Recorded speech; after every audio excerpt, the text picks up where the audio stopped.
송은재 TV 시작합니다. 사드 배치한 부분, 문재인 정권 때 이 사드를 미국에서 배치하려고 했는데 경북 성주였죠. 그런데 문재인 정부가 계속 반대를 했습니다. 사드를 정식으로 배치하지 않고 임시로 배치하는 이런 식으로 했고, 이 사드 때문에 전자파가 나와서 성주 참외가 모두 썩는다, 사람 몸이 모두 튀겨진다, 이렇게 괴담을 퍼뜨렸습니다. 이 문제와 관련해서 국민의힘의 국방위 소속 의원들이 합동 기자회견을 어제 열고, 환경영향평가가 어려운 작업도 아니었는데 요즘 조그만한 도로 만들고 건물 하나 짓는데도 모두 환경영향평가를 합니다. 이렇게 어렵지도 않은 환경영향평가를 문재인 정권은 5년 동안 사드로 몸이 튀겨진다, 전자파로, 이러면서도 환경영향평가를 하지 않았습니다. 5년 동안. 또 사드 배치 관련해서 미국 국방부에서 그렇게 문제 제기를 하고 요청을 하는데도 임시 배치한다 라고 하면서 정식으로 사드 배치를 하지 않았습니다. 사드 운용을 하지 않았습니다. 이 부분과 관련해서 국방위 소속 국민의힘 의원들이 문재인과 이해찬을 검찰이 수사해야 된다라고 촉구를 했습니다. 그러니까 이해찬이 2017년에 중국을 방문해서 대통령 특사로 방문을 했습니다. 중국과 협의를 하고 난 다음에 문재인의 중국 방문이 예정이 되어 있었다. 그런 분위기 속에서 문재인이 갑자기 국방부에 사드가 추가 반입되는데 자신이 몰랐다라고 하면서 이 진상조사를 지시를 합니다. 문재인이 국방부에 대해서 자신이 사드가 추가 반입되는 걸 몰랐다, 진상조사를 하라라고 하면서 이제 문재인 정권 때 사드가 제대로 운영되지 않기 시작을 합니다. 이게 지금 이해찬이 특사로 중국을 가고 또 문재인이 중국을 방문하는 이 부분을 앞두고 사드에 대해서 문재인 정권이 이렇게 반대한 것이다. 이 부분을 한번 수사해야 한다. 검찰이 수사를 해서 이해찬과 문재인, 그 다음 중국으로 이어지는 이 어떤 협약이 있었던 것이 아니냐, 이 부분 수사, 이게 지금 계속 이야기가 나왔던 부분입니다. 소위 삼불일한입니다. 사드를 추가 배치하지 않는다, 미국의 미사일 방어 체계에 우리는 참여하지 않는다, 한미일 군사 동맹을 하지 않는다, 이게 삼불입니다. 그 다음 일한은 주한미군의 사드 운용을 제한한다 라고 하는 게 일한입니다. 이걸 중국 측과 협약을 맺었다. 그래서 지금 사드의 이 배치, 추가 배치나 운용을 문재인 정권은 거부를 했고 제한해 왔다. 이 부분을 수사해야 된다라고 하는 촉구를 했습니다. 이게 굉장히 중요한 부분입니다. 지금 문재인 정권이 이 사드 관련해서 이 괴담을 퍼뜨리고 이 미군의 사드 운용을 반대해 온 것, 여기에는 크게 두 가지가 있습니다. 어제 국민의힘의 국방위 소속의 의원들이 제기한 이 중국 측과 협약을 통해서 문재인 정권이 이렇게 사드 배치, 사드 운용을 거부해 온 것, 이것 정말 검찰이 나서서 수사를 해야 되고요. 또 하나는 이 사드 배치를 거부하기 위해서 괴담을 퍼뜨립니다. 사드 전자파입니다. 이게 문재인 정권 5년 동안 환경영향평가를 하면 금방 드러날 부분입니다. 과학적으로 검증이 될 부분입니다. 그런데 문재인 정부 5년 동안 이 환경영향평가를 하지 않았습니다. 정말 환경영향평가는 요즘 조그만한 시군에 가도 수십 건씩 일어납니다. 환경영향평가가. 이걸 정부 차원에서 5년 동안 하지 않았습니다. 왜 이랬을까? 이 두 가지 부분에 대해서 검찰이 수사를 해야 된다라고 하는 겁니다. 이 수사를 해야 정확하게 내용을 밝힐 수가 있습니다. 지금 문재인 정부에서는 이 중국과 협약을 한 것이 아니고 삼불일한은 문재인 정부가 스스로 밝힌 정책이었다라고 합니다. 삼불일한이. 그러니까 한미일 군사 동맹을 맺지 않고 사드에 추가 배치를 하지 않고 사드 운용을 제한한다, 이런 삼불일한이 문재인 정권 스스로의 정책이었다, 이렇게 이야기합니다. 정말 그랬던 것인지 한번 수사를 해서 밝혀내야 될 것이고요. 문재인 정권은 5년 동안 그 흔한 환경영향평가 한번 하지 않은 것, 이 사드 전자파에 대해서 왜 그랬는지, 문재인 정권은 지금 절차를 제대로 지키기 위해서 주민들의 의견도 수렴하고 이러기 위해서 늦어졌다라고 합니다. 5년 동안 늦어졌습니다. 지연이 됐습니다. 정말 주민들의 의견 수렴에 5년이라는 시간이 걸린 것인지 한번 이건 검찰 수사로 따져봐야 된다라고 하는 점입니다. 윤석열 정부 들어서 환경영향평가를 했습니다. 1년 만에 환경영향평가 결과가 나왔습니다. 기준치의 0.2%였습니다. 전자파가 0.2%에도 미치지 못했습니다. 통신사에서 운영하는 휴대폰 기지에서 나오는 전자파보다도 못했습니다. 사드의 전자파가. 그런데 문재인 정권은 5년 동안 환경영향평가를 하지 않았습니다. 그 다음 중국과 여러 가지 물밑 거래를 하면서 산불이란이라고 하는 이런 정책을 문재인 정권이 펼쳤습니다. 5년 동안 펼쳤습니다. 여기에는 중국의 개입이 있었다. 중국과의 협약이 있었다. 어제 지금 국방위 국민의힘 의원들이 제기한 게 이 중국과의 협약 부분, 이 부분에 대해서 검찰이 수사해야 된다라고 했습니다. 검찰이 이 두 가지 부분을 모두 수사를 해야 합니다. 중국과의 협약이 없었는지, 또 환경영향평가를 왜 5년 동안 미뤘는지, 이 부분을 수사를 하면 사드 전자파와 관련해서 왜 괴담을 퍼뜨렸는지, 중국과 어떤 물밑 거래가 있었는지 이게 드러날 부분입니다. 당연히 조사해야 될 사람은 문재인과 이해찬입니다.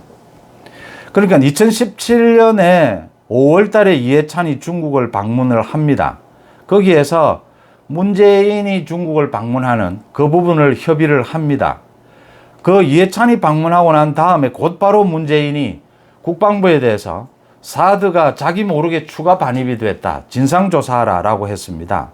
그 다음 계속해서 문재인 정권 내내 사드 관련해서 환경영향평가를 철저히 하겠다라고 말합니다.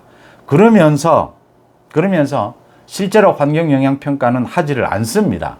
계속 말로만 이야기하고, 또 산불이란에 대해서 한국이 산불이란을 중국에 약속해 준 것이 아니고 문재인 정권이 그냥 내건 정책이었다라고 했습니다. 그런데 환구 15를 비롯한 중국 언론에서는 계속해서 한국이 산불이란을 약속했다. 사드 관련해서 이런 보도가 계속 나왔습니다. 중국 쪽에서는. 이 진상을 밝혀야 합니다. 이 진상을 밝히지 않고서는 문재인 정권 5년 동안 왜 사드 관련해서 그렇게 거부했는지, 그렇게 전자파 괴담을 퍼뜨렸는지, 환경영향평가를 왜 하지 않고 괴담에만 의존하고 있었는지 이 부분을 밝혀낼 수가 없습니다.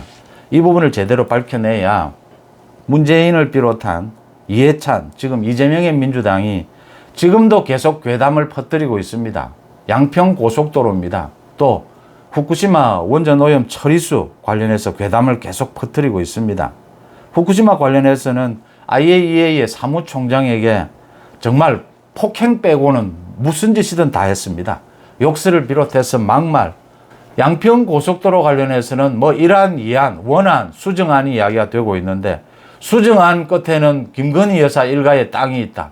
그러니까 또 살펴보니까 원안의 종점 지역에는 민주당 소속인 전 양평 군수의 땅, 어마어마한 땅이 있었다 또 드러나고 있습니다. 뭐 양평 지역에 고속도로 나들목을 만드는 부분에는 김부겸 전 총리의 땅도 있었다. 뭐 이런 이야기들이 나오고 있습니다. 이 괴담, 문재인과 이재명으로 이어지는 민주당의 이 괴담을 뿌리 뽑기 위해서 가장 시급한 것이 사드 관련해서 두 가지입니다. 다시 한번 정리해 드리면, 왜 문재인은 사드를 거부했는가?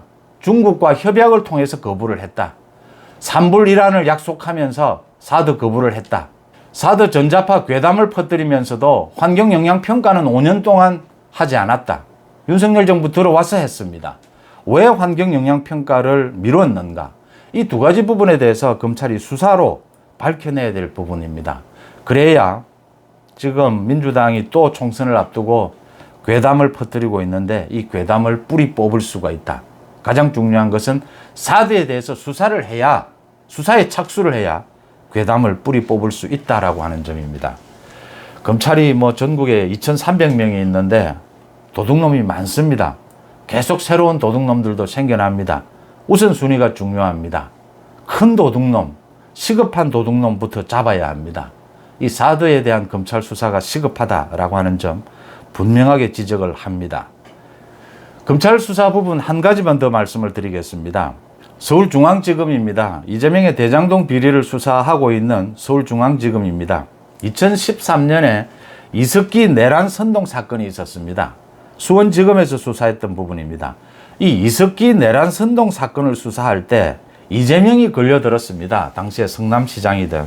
이 이석기가 소속되어 있었던 소위 경기 동부연합과 이재명의 성남시가 굉장히 긴밀하게 결탁하고 있었고, 경기 동부연합 또 이석기가 소속되어 있었던 통합진보당입니다. 이 핵심 인물들이 나눔 환경이라고 하는 이런 청소 용역업체를 만들었는데, 이 청소 용역업체에 성남시의 그 각종 일거리를 몰아주기를 했다. 그런 데는 통합진보당 후보와 이재명이 성남시장 선거에서 후보 단일화를 합니다. 그러면서 결탁이 됐고, 이런 서로 밀어주기, 이런 거래들이 오갔다라고 하는 겁니다. 그래서 이 이석기 내란 선동 사건을 수사할 때 왜 이재명이 빠졌느냐라는 부분입니다. 이재명 성남시장에 대한 수사는 당연히 있어야 하는데 이재명이 빠졌다. 이 부분을 서울중앙지검이 다시 들여다보기 시작했다라는 부분입니다. 이게 소위 50억 클럽과 관계가 됩니다. 김수남입니다. 전 검찰총장이었던 김수남이 수원지검장으로 있을 당시에 이석기 내란 선동 사건을 수사를 했는데 이재명을 빼줬다라고 하는 겁니다. 이 수사에서. 이재명을 이렇게 수사에서 빼주는 데는 김만배가 개입을 했다라고 하는 점이 드러났습니다. 유동규가 법정에서 증언을 했습니다. 김만배로부터 들었다. 자기가 목욕탕에서 유동규가 모욕을 하면서 김수남이 지금 수사를 하는데, 수원지검에서 수사를 하는데 여기에 이재명의 이름이 걸려들었다. 이석기 내란 선동 사건에 이재명 수사가 불가피하다. 말씀드렸던 대로 성남시의 이 청소 용역업체, 이걸 매개로 해서 경기 동부연합과 이재명이 결탁되어 있는 부분이 드러났다. 이 수사를 수원지검에서 하려고 한다라고 하자 유동규가 이걸 무마해달라고 부탁을 했고, 김만배가 수사를 하지 않도록 이렇게 무마해준 이 의혹이 대장동의 50억 클럽에 포함되어 있는 이 김수남 의혹입니다. 이 김수남에 대해서 수사를 해야 이 이재명이 이석기 내란 선동 사건, 이석기와의 결탁 부분이 드러난다라고 하는 겁니다. 서울중앙지검에서 이게 유동규가 법정에서 증언을 한 부분이기 때문에 다시 수사를 하기 시작했다라고 하는 점입니다. 이재명과 이석기의 이 결탁된 부분, 2013년에 이석기를 수사를 하면서 이재명은 수사에서 제외시킨 것은 50억 클럽에 김수남이 관계가 되어 있었고, 그 로비에는 역시 대장동 핵심인 김만배가 그 로비에 나섰다. 이 부분에 대해서 검찰이 빠른 속도로 수사를 할 필요가 있다고 하는 겁니다. 지금 대장동 비리와 관련해서 이재명의 비리 부분, 또 50억 클럽에 대한 수사, 이 부분이 지지부진합니다. 검찰이 왜 수사를 제대로 하지 않느냐? 문재인 정권 때는 뭐 어쩔 수 없었다 하지만 윤석열 정부 들어서도 검찰 수사가 좀 부진하다. 박영수에 대해서도 구속하는 데 실패를 했고, 곽상도도 무죄가 나왔다. 거기에 이어서 김수남에 대해서 이 50억 클럽에 대한 수사가 제대로 돼야 권순일을 수사할 수가 있습니다. 이재명이 선거법을 위반했는데 1심, 2심에서 유죄를 받았는데 대법원에서 그게 뒤집어져서 무죄가 됩니다. 거기에 권순일이 결정적인 역할을 했고, 권순일에게 김만배가 로비를 한 결과다라고 하는 이 의혹에 대해서도 수사를 해야 지금 재판 거래 의혹, 그 부분이 밝혀질 부분입니다. 당시에 2018년에 이 경기도지사 후보 때 발생한 이 선거법 위반, 이 부분이 유죄로 판결이 났으면 이재명은 대통령 선거에 출마하지도 못했습니다. 그런데 이걸 뒤집은 권순일에 대한 수사도 시급하다라고 하는 겁니다. 김수남에 대해서 수사를 하면 이재명과 이석기 내란 선동 사건이 어떻게 연관이 되어 있고 결탁되어 있는지 이 부분이 드러날 것이다, 이렇게 보입니다. 검찰 수사 무엇보다도 사드 부분입니다. 사드와 관련해서 문재인이 왜 이 환경영향평가를 5년 동안 미루면서 괴담을 퍼뜨렸는가? 또 하나는 중국과 무슨 약속을 해서 이 사드를 거부했는가? 이 두 가지 점에 대해서는 검찰이 무엇보다도 우선해서 수사에 착수해야 된다, 이렇게 보입니다. 국민의힘에서 강력히 촉구해야 될 부분입니다. 송은재 TV 마칩니다. 고맙습니다.